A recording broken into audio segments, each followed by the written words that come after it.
para que todos na CCJ possam refletir, com relação à questão da competência do Supremo Tribunal Federal, eu acho que ela é muito clara na Constituição, tão clara quanto a competência do Poder Legislativo.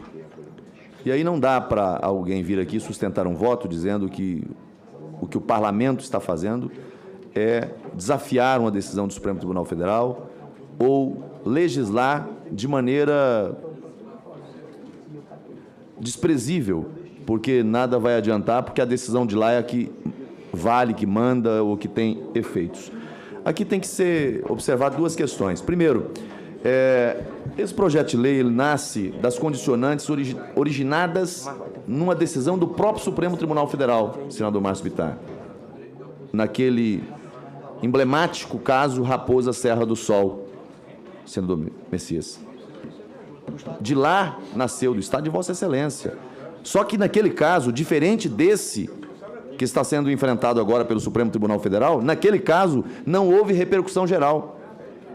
Foi um julgamento em que se reafirmou o marco temporal previsto no 231 da Constituição Federal e no 67 da DCT, mas não teve efeito vinculante, não foi reconhecida a repercussão geral. Nesse caso que o Supremo está a julgar neste momento, embora seja um caso específico, opera-se nesse caso o efeito vinculante porque é reconhecida a repercussão geral.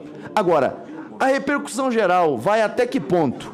Aqui está a questão. Está aqui no 102 da Constituição Federal, no parágrafo 2º.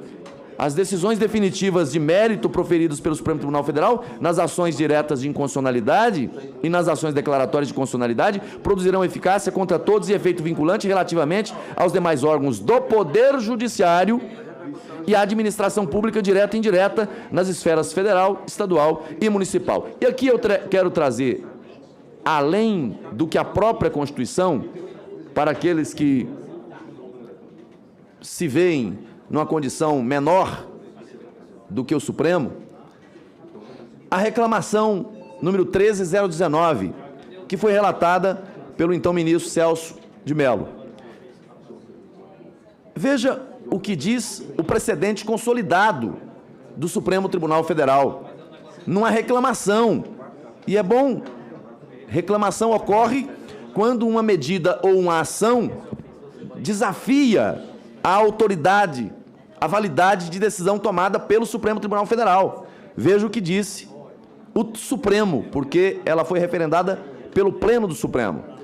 O efeito vinculante à eficácia contra todos, erga omnes, que qualificam os julgamentos que o Supremo Tribunal Federal profere em sede de controle normativo abstrato, incidem unicamente sobre os demais órgãos do Poder Judiciário e os do Poder Executivo, não se estendendo, repito, não se estendendo, porém, em tema de produção normativa, ao legislador, que pode, em consequência, dispor em novo ato legislativo sobre a mesma matéria versada em legislação anteriormente declarada inconstitucional pelo Supremo, ainda que no âmbito de processo de fiscalização concentrada de constitucionalidade, sem que tal conduta importe em desrespeito à autoridade das decisões do Supremo Tribunal Federal. É o precedente da própria Corte, não poderia ser diferente. Porque caso fosse diferente, o Congresso não teria razão de existir.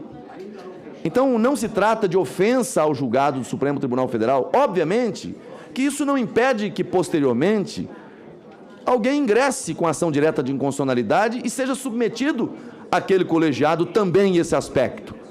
Mas não se vincula o papel do Legislativo quando há decisão do Supremo Tribunal Federal.